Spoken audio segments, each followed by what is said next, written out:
H D. Revanna ಅವರ ಜಾಮೀನು ಅರ್ಜಿ ವಿಚಾರಣೆ ನಡೀತಾ ಇದೆ. ಇವತ್ತೇ ನಿರ್ಧಾರವಾಗುತ್ತಾ ರೇವಣ್ಣ ಬೇಲ್ ಭವಿಷ್ಯ ಅಂತ. ಹಾಗಾದ್ರೆ ಬೇಲ್ ಸಿಗುತ್ತಾ ಅಥವಾ ಮತ್ತೆ ಜೈಲೇ ಗತಿಯಾಗುತ್ತಾ? ಜನಪ್ರತಿನಿಧಿಗಳ ವಿಶೇಷ ಕೋರ್ಟ್ನಲ್ಲಿ ವಾದ ಪ್ರತಿವಾದಗಳನ್ನ ನ್ಯಾಯಾಧೀಶರು ಆಲಿಸ್ತಾ ಇದ್ದಾರೆ. ಈ ಕೇಸ್ನಲ್ಲಿ ಆರೋಪಿ ವಿರುದ್ಧ ಬಲವಾದ ಸಾಕ್ಷಿ ಇಲ್ಲ ಅಂತ ಸಿ.ವಿ. ನಾಗೇಶ್ ವಾದಿಸಿದ್ದಾರೆ. ದೆಹಲಿ ಹೈಕೋರ್ಟ್ ಆದೇಶವನ್ನ ಉಲ್ಲೇಖ ಮಾಡಿದ್ದಾರೆ ವಕೀಲ ನಾಗೇಶ್ ಅವರು. ಅಲ್ಲಿ ಕಿಡ್ನಾಪ್ ಮಾಡಿ ಹಣ ಆಭರಣಗಳಿಗೆ ಡಿಮ್ಯಾಂಡ್ ಮಾಡಲಾಗಿತ್ತು. ಇದಕ್ಕೆ ಅಂತಾನೆ ಡಿಮ್ಯಾಂಡ್ ಇಟ್ಟಿದ್ರು. ಅಲ್ಲಿ ಹಣ ನೀಡದಿದ್ರೆ ಜೀವ ಬೆದರಿಕೆಯನ್ನ ಹಾಕಲಾಗಿತ್ತು. ಅಂದ್ರೆ ದೆಹಲಿಯ ಒಂದು ಕೋರ್ಟ್ ಆದೇಶದ ಉಲ್ಲೇಖವನ್ನ ಇಲ್ಲಿ ಮಾಡಿದ್ದಾರೆ. ಆಗ ಅಲ್ಲಿ ಜಾಮೀನನ್ನ ನಿರಾಕರಣೆ ಮಾಡಲಾಗಿತ್ತು. ಆದ್ರೆ ಇಲ್ಲಿ ಎಸ್ಐಟಿಯ ರಿಕವರಿ ಏನು? ಎಸ್ಐಟಿ ತನಿಖೆ ಮಾಡುವಂತ ಸಂದರ್ಭದಲ್ಲಿ ಏನ್ ರಿಕವರಿ ಮಾಡಿಕೊಂಡಿದೆ? ಆ ಕೇಸ್ನಲ್ಲಿ ಚಿನ್ನಾಭರಣ ಮತ್ತು ಚೆಕ್ ಹಣದ ರಿಕವರಿ ಆಗಿತ್ತು. ಇಲ್ಲಿ 364A ಬೇಸಿಕ್ ಅತ್ಯಗತ್ಯ ಅಂಶಗಳೇ ಇಲ್ಲ ಅಂತ ಎಚ್.ಡಿ. ರೇವಣ್ಣ ಅವರ ಪರವಾಗಿರುವಂತಹ ವಕೀಲರು ಸಿ.ವಿ. ನಾಗೇಶ್ ಅವರು ವಾದ ಮಾಡಿರುವಂಥದ್ದು. ಅಂದ್ರೆ ವಾದ ಪ್ರತಿವಾದ ಮಾಡುವಂತ ಸಂದರ್ಭದಲ್ಲಿ ತಮ್ಮ ಕೇಸ್ಗೆ ತಮ್ಮ ಕಕ್ಷಿದಾರರಿಗೆ ಪರವಾಗಿರುವಂತ ಒಂದಷ್ಟು ಆದೇಶಗಳನ್ನ ಬೇರೆ ಬೇರೆ ಕೋರ್ಟ್ಗಳಲ್ಲಿ, ಮುಂಬೈ ಹೈಕೋರ್ಟ್ ಇರ್ಬೋದು, ಹೈದರಾಬಾದ್ ಇರ್ಬೋದು, ಅದೇ ರೀತಿಯಾಗಿ ದೆಹಲಿ, ಬೇರೆ ಬೇರೆ ಕೋರ್ಟ್ಗಳಲ್ಲಿ ಬಂದಂತಹ ಒಂದಷ್ಟು ಕೇಸ್ಗಳ ಆದೇಶವನ್ನ ಉಲ್ಲೇಖ ಮಾಡ್ತಾರೆ. ಇಲ್ಲಿ ಸಿ.ವಿ. ನಾಗೇಶ್ ಅವರು ಕೂಡ ದೆಹಲಿಯ ಒಂದು ಕೋರ್ಟ್ ಆದೇಶವನ್ನ ಉಲ್ಲೇಖ ಮಾಡುವ ಪ್ರಸ್ತಾಪವನ್ನ ಮಾಡಿದ್ದಾರೆ. ಅಂದ್ರೆ ಆ ಒಂದು ಕೇಸ್ನಲ್ಲಿ, ಕಿಡ್ನಾಪ್ ಕೇಸ್ನಲ್ಲಿ ಹಣದ ಬೇಡಿಕೆಯನ್ನ ಇಟ್ಟಿದ್ರು. ಹಾಗೆ ಆ ಕೇಸನ್ನ ಭೇದಿಸುವಂತ ಸಂದರ್ಭದಲ್ಲಿ ಎಸ್ಐಟಿಯ ಅಧಿಕಾರಿಗಳು ಹಣ, ಚಿನ್ನ, ಅದೇ ರೀತಿಯಾಗಿ ಒಂದಷ್ಟು ಸಾಕ್ಷಿಗಳನ್ನ ರಿಕವರಿ ಮಾಡಿಕೊಂಡಿದ್ರು. ಮತ್ತೆ ಹಣ ಕೊಟ್ಟಿಲ್ಲ ಅಂತ ಅಂದ್ರೆ ಜೀವ ಬೆದರಿಕೆ ಕೂಡ ಇತ್ತು ಆ ಕೇಸ್ನಲ್ಲಿ. ಹಾಗಾಗಿ ಅಲ್ಲಿ ಜಾಮೀನು ನಿರಾಕರಣೆ ಆಗಿತ್ತು. ಆದ್ರೆ ಈ ಕೇಸ್ನಲ್ಲಿ ಆ ರೀತಿಯ ಬೆದರಿಕೆ ಏನು ಇಲ್ವಲ್ಲ, ಕಿಡ್ನಾಪ್ ಕೇಸೇ ಅಲ್ಲ ಅನ್ನೋ ರೀತಿಯಾಗಿ ಸಿ.ವಿ. ನಾಗೇಶ್ ಅವರು ವಾದ ಮಂಡನೆ ಮಾಡ್ತಾ ಇರುವಂತದ್ದು. ಹಾಗಾಗಿ ಈ 364A ಸೆಕ್ಷನ್ ಅನ್ನ ಅಳವಡಿಸುವಂತಿಲ್ಲ, ಅವರ ಮೇಲೆ ಹೇರುವಂತಿಲ್ಲ ಅನ್ನೋ ರೀತಿಯಾಗಿ ವಾದವನ್ನ ಮಾಡಿದ್ದಾರೆ. ಯಾಕೆಂದ್ರೆ ಎಸ್ಐಟಿ ಅಧಿಕಾರಿಗಳು ಏನ್ ರಿಕವರಿ ಮಾಡ್ಕೊಂಡಿದ್ದಾರೆ ಈ ಕೇಸ್ನಲ್ಲಿ? ಅದೇ ರೀತಿಯಾಗಿ ಕಿಡ್ನಾಪ್ಗೆ ಒಳಗಾಗಿದ್ರು ಅಂತ ಹೇಳ್ತಿರಲ್ಲ ಸಂತ್ರಸ್ತೆ.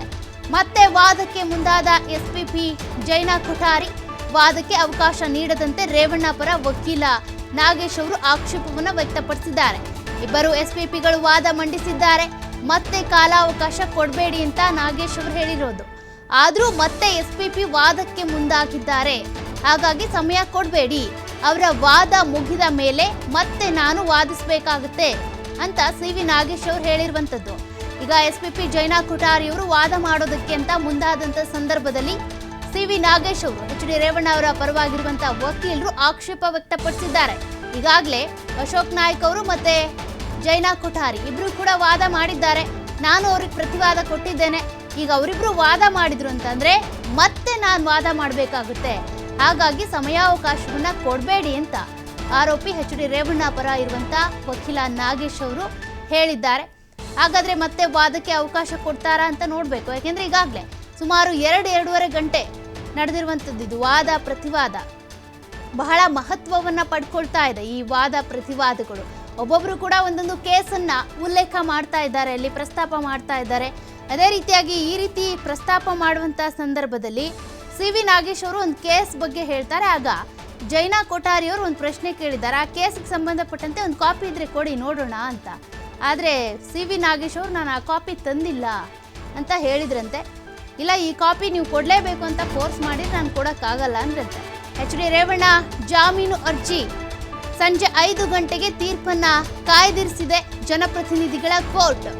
ತೀರ್ಪು ಕಾಯ್ದಿರಿಸಿದ್ದಾರೆ ವಿಶೇಷ ಜನಪ್ರತಿನಿಧಿಗಳ ನ್ಯಾಯಾಲಯದಿಂದ.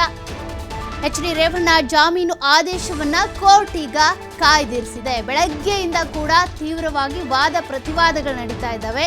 ಸಂಜೆ 5 ಗಂಟೆಗೆ ತೀರ್ಪನ್ನ ಪ್ರಕಟ ಮಾಡಲಾಗುತ್ತಂತೆ. ತೀರ್ಪನ್ನ ಈಗ ವಿಶೇಷ ಜನಪ್ರತಿನಿಧಿಗಳ ನ್ಯಾಯಾಲಯ ಏನಿದೆ ಪ್ರಕಟ ಮಾಡೋದಕ್ಕೆ ಅಂತ ಮುಂದೂಡಿಕೆ ಮಾಡಿದೆ. ಅಂದ್ರೆ 5 ಗಂಟೆಗೆ ಪ್ರಕಟ ಮಾಡ್ತೀವಿ ಅಂತ ಜಾಮೀನಿನ ಆದೇಶವನ್ನ ಕಾಯ್ದಿರಿಸಲಾಗಿದೆ. ಇವತ್ತು ಎಚ್.ಡಿ. ರೇವಣ್ಣ ಅವರಿಗೆ ಬೇಲ್ ಸಿಗುತ್ತಾ ಇಲ್ವಾ ಅನ್ನುವಂಥ ಪ್ರಶ್ನೆಗೆ 5 ಗಂಟೆಗೆ ಉತ್ತರ ಸಿಗಬಹುದು. ಈಗಾಗಲೇ ಜನಪ್ರತಿನಿಧಿಗಳ ನ್ಯಾಯಾಲಯದಿಂದ ಈ ಒಂದು ಕೇಸ್ಗೆ ಸಂಬಂಧಪಟ್ಟಂತೆ, ಅಂದ್ರೆ ರೇವಣ್ಣ ಅವರ ಜಾಮೀನು ಅರ್ಜಿಗೆ ಸಂಬಂಧಪಟ್ಟಂತೆ ತೀರ್ಪನ್ನ 5 ಗಂಟೆ ಕೊಡಲಾಗುತ್ತೆ ಅಂತ ನ್ಯಾಯಾಲಯ ಆದೇಶವನ್ನ ಹೊರಡಿಸಿದೆ. ಹಾಗಾಗಿ 5 ಗಂಟೆವರೆಗೂ ಕೂಡ ಈ ಒಂದು ತೀರ್ಪನ್ನ ಕಾಯ್ದಿರಿಸಲಾಗುತ್ತೆ. 5 ಗಂಟೆಗೆ ಇದಕ್ಕೆ ಸಂಬಂಧಪಟ್ಟಂತೆ ಬೇಲ್ ಆಗುತ್ತಾ ಅಥವಾ ಮತ್ತೆ ನ್ಯಾಯಾಂಗ ಬಂಧನಕ್ಕೆ ಒಳಪಡಿಸ್ತಾರಾ, ಬೇಲನ್ನ ತಿರಸ್ಕರಿಸಿ ಅನ್ನುವಂಥದ್ದು ಕೂಡ ಆಗ ಗೊತ್ತಾಗುತ್ತೆ. ಸದ್ಯಕ್ಕೆ ಇಲ್ಲಿವರೆಗೂ ಕೂಡ ಸತತ ಒಂದು 2.5 ತಾಸುಗಟ್ಟಲೆ ವಾದ ಪ್ರತಿವಾದಗಳನ್ನು ಮಾಡಿರುವಂಥದ್ದು SIT ತಂಡದ ಪರವಾಗಿರುವಂತಹ ವಕೀಲರೇನಿದ್ದಾರೆ ಅಶೋಕ್ ನಾಯ್ಕ್ ಮತ್ತು ಜೈನಾ ಕೊಠಾರಿ ಅವರಿಬ್ಬರು ಕೂಡ ವಾದ ಮಂಡನೆ ಮಾಡಿದ್ದಾರೆ. ಅದೇ ರೀತಿಯಾಗಿ HD ರೇವಣ್ಣ ಅವರ ಪರವಾಗಿರುವಂತಹ ವಕೀಲರು CV ನಾಗೇಶ್ ಅವರು ಕೂಡ ಒಂದಷ್ಟು ಅಂಶಗಳನ್ನು, ಒಂದಷ್ಟು ಬೇರೆ ಬೇರೆ ಕೋರ್ಟ್ಗಳ ಆದೇಶಗಳನ್ನು ಉಲ್ಲೇಖ ಮಾಡುವ ಮೂಲಕ HD ರೇವಣ್ಣ ಅವರಿಗೆ ಜಾಮೀನು ಸಿಗಲೇಬೇಕು ಅನ್ನುವಂಥ ಅಂಶಗಳನ್ನು ಅಲ್ಲಿ ಹೇಳಿರುವಂಥದ್ದು, ವಾದ ಮಂಡಿಸಿರುವಂಥದ್ದು. ಹಾಗಾಗಿ 5 ಗಂಟೆಗೆ ಏನು ತೀರ್ಪು ಬರುತ್ತೆ ಅನ್ನೋದನ್ನು ಕೂಡ ನೋಡಬೇಕು. ಈ ಬಗ್ಗೆ ಹೆಚ್ಚಿನ ಮಾಹಿತಿ ಕೊಡ್ತಾ ಹೋಗ್ತಾರೆ ನಮ್ಮ ಪ್ರತಿನಿಧಿ ಸಂತೋಷ್ ಪಟೇಲ್ ಇದ್ದಾರೆ. ಸಂತೋಷ್ ಪಟೇಲ್, ಈಗಾಗಲೇ ಒಂದು 2.5 ತಾಸುಗಟ್ಟಲೆ ನಡೆದಿರುವಂಥದ್ದು ವಾದ ಪ್ರತಿವಾದ. ಇದೆಲ್ಲ ಆದ ಬಳಿಕ ತೀರ್ಪನ್ನ 5 ಗಂಟೆಗೆ ಕಾಯ್ದಿರಿಸಿದ್ದಾರೆ. ಮತ್ತು ಏನೆಲ್ಲ ಡೆವಲಪ್ಮೆಂಟ್ಸ್ ಆಯಿತು, ಏನು ಅಂಶಗಳನ್ನು ವಕೀಲರು ವಾದ ಮಾಡುವಂಥ ಸಂದರ್ಭದಲ್ಲಿ ಉಲ್ಲೇಖ ಮಾಡಿದ್ರು ಅಂತ? ಚೌಕೆ ಏನು ವಾದ ಪ್ರತಿವಾದ ಎರಡೂ ಕೂಡ ನ್ಯಾಯಾಲಯದಲ್ಲಿ ಜೋರಾಗಿ ನಡೀತು. ಒಂದು ಕಡೆ SIT ಪರ ಇಬ್ಬರು SVPಗಳು ವಾದವನ್ನ ಮಾಡಿದ್ರು.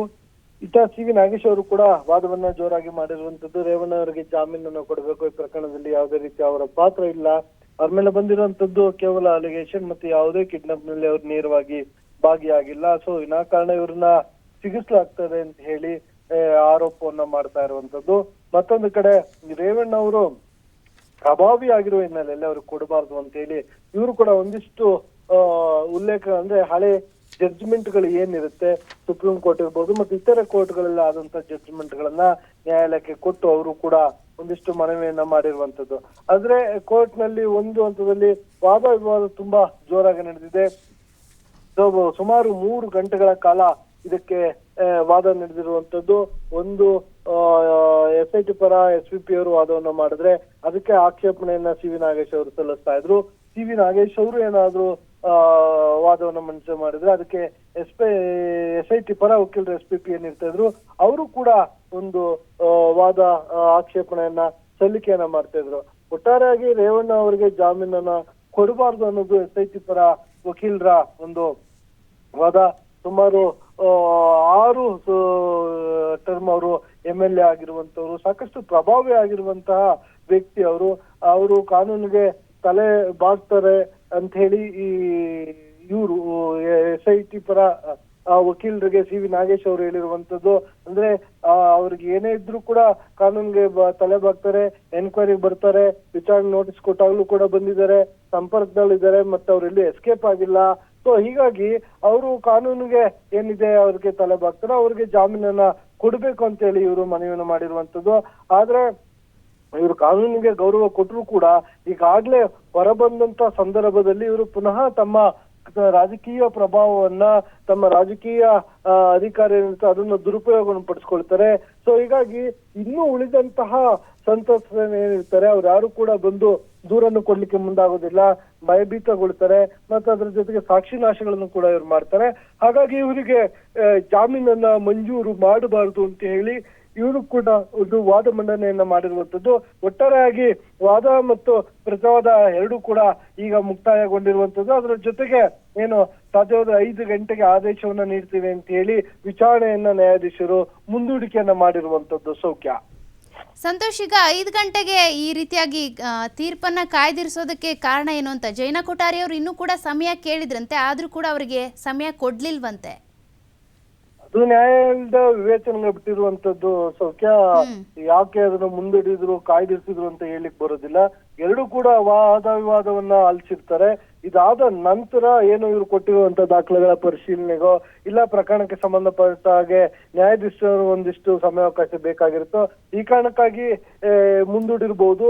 ಮತ್ತೆ ಇನ್ನೊಂದಿಷ್ಟು ಏನಾದ್ರೂ ದಾಖಲಾತಿಗಳ ಪರಿಶೀಲನೆಗಳಿದ್ರೆ ಇಲ್ಲ ದಾಖಲಾತಿಗಳಿದ್ರೆ ಅದನ್ನು ಗೌಪ್ಯವಾಗಿ ನ್ಯಾಯಾಲಯಕ್ಕೆ ಸಲ್ಲಿಕೆ ಮಾಡಿದ್ರೆ ನ್ಯಾಯಾಧೀಶರು ಅವೆಲ್ಲವನ್ನು ಕೂಡ ಒಂದು ಪರಿಶೀಲನೆ ಆಗುತ್ತೆ. ಈ ಹಿನ್ನೆಲೆಯಲ್ಲಿ ಅದನ್ನ ಮುಂದೂಡಿಕೆಯನ್ನ ಮಾಡಿರ್ಬೋದು. ಸಾಮಾನ್ಯವಾಗಿ ನಾವು ಇಂತಹ ಪ್ರಕರಣಗಳನ್ನು ನೋಡುವಂತ ಸಂದರ್ಭದಲ್ಲಿ ವಾದ ವಿವಾದಗಳು ಆದಂತ ಸಂದರ್ಭದಲ್ಲಿ ಕೋರ್ಟ್ ನಲ್ಲಿ ಏನು ಒಂದು ಅರ್ಜಿಯ ಮುಂದೂಡಿಕೆ ಆಗುತ್ತೆ, ಇಲ್ಲ ಒಂದು ಆರ್ಡರ್ ಅನ್ನ ರಿಸರ್ವ್ ಮಾಡಲಾಗಿರುತ್ತೆ. ಇವತ್ತು ವಾದ ಆದ್ರೆ ನಾಳೆ ನಾಡಿದ್ದು ಈ ರೀತಿಯಾಗಿ ಒಂದು ಆರ್ಡರ್ ಏನಿರುತ್ತೆ ಆ ಒಂದು ಜಡ್ಜ್ಮೆಂಟ್ ರಿಸರ್ವ್ ಅನ್ನ ಇಡ್ಲಾಗುತ್ತೆ. ಸೊ ಈ ಪ್ರಕರಣದಲ್ಲಿ ಕೂಡ ಹಾಗೆ ಆಗುತ್ತೆ ಅಂತ ಎಲ್ಲ ಅನ್ಕೊಂಡಿದ್ರು. ಆದ್ರೆ ಸಂಜೆ 5 ಗಂಟೆ ವೇಳೆಗೆ ಸಾಧ್ಯವಾದಲ್ಲಿ ಆದೇಶವನ್ನ ಮಾಡೋದಾಗಿ ಈಗಾಗಲೇ ಜಡ್ಜ್ ಅವರು ಹೇಳಿರುವಂತದ್ದು. ಹಾಗಾಗಿ 5 ಗಂಟೆಗೆ ರೇವಣ್ಣ ಅವರು ಜೈಲ ಬೇಲ ಅವರ ಭವಿಷ್ಯ 5 ಗಂಟೆಗೆ ಸರಿಯಾಗಿ ನಿರ್ಧಾರ ಆಗಲಿದೆ. ಸೌಖ್ಯ. ಓಕೆ, ಥ್ಯಾಂಕ್ ಯು ಸಂತೋಷ್ ಡೀಟೇಲ್ಸ್ಗೆ. ಅದೇ ಇವತ್ತು ಸಂಜೆ 5 ಗಂಟೆಗೆ ತೀರ್ಪನ್ನ ಕಾಯ್ದಿರಿಸಲಾಗಿದೆ.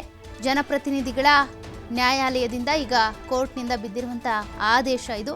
ಈಗಾಗಲೇ ವಾದ ಪ್ರತಿವಾದಗಳನ್ನು ಆಲಿಸಿದ್ದೇವೆ, ಆದರೆ ಆದೇಶ ಅಂದರೆ ಈ ತೀರ್ಪನ್ನ ಮಾತ್ರ 5 ಗಂಟೆಗೆ ಕೊಡ್ತೀವಿ ಅಂತ ಹಿಂದೆ ಪ್ರಕಟವಾಗುತ್ತೆ ಅನ್ನುವಂಥ ಮಾಹಿತಿಯನ್ನ ನ್ಯಾಯಾಧೀಶರು ಕೊಟ್ಟಿರುವಂಥದ್ದು. ಸದ್ಯಕ್ಕೆ ಎಚ್.ಡಿ. ರೇವಣ್ಣ ಅವರ ಪರವಾಗಿ ಕೂಡ ಒಂದಷ್ಟು ಅಂಶಗಳನ್ನು, ಒಂದಷ್ಟು ಬೇರೆ ಬೇರೆ ಕೇಸ್ಗಳ ಆದೇಶಗಳನ್ನು ಉಲ್ಲೇಖ ಮಾಡಿ ಸಿ.ವಿ. ನಾಗೇಶ್ ಅವರು ವಾದ ಮಂಡನೆ ಮಾಡಿದ್ದಾರೆ. ಇತ್ತ SIT ಪರವಾಗಿರುವಂಥ ವಕೀಲರೇನಿದ್ದಾರೆ, SPP ವಕೀಲರೇನಿದ್ದಾರೆ, ಅಶೋಕ್ ನಾಯ್ಕ್ ಇರ್ಬೋದು ಮತ್ತು ಜೈನಾ ಕೊಠಾರಿ ಅವರಿಬ್ಬರು ಕೂಡ ಒಂದಷ್ಟು ಪ್ರಬಲ ಸಾಕ್ಷ್ಯಾಧಾರಗಳನ್ನು, ಅಂದರೆ ಯಾವ್ಯಾವ ಕೇಸ್ನಲ್ಲಿ ಹೇಗೆ ತೀರ್ಪನ್ನು ಕೊಡಲಾಗಿತ್ತು ಅಥವಾ ಆದೇಶವನ್ನು ಹೊರಡಿಸಲಾಗಿತ್ತು ಮತ್ತು ಈ ಕೇಸ್ಗೂ ಬೇರೆ ಕೇಸ್ಗೂ ಎಷ್ಟು ವ್ಯತ್ಯಾಸ ಇದೆ ಅದನ್ನು ಕೂಡ ಮಾತನಾಡಿದ್ದಾರೆ. ಏನಾಗುತ್ತೆ ಕೇಸ್ನಲ್ಲಿ, ಜಾಮೀನು ಸಿಗುತ್ತಾ ಅನ್ನೋದನ್ನ ಕಾದು ನೋಡಬೇಕು.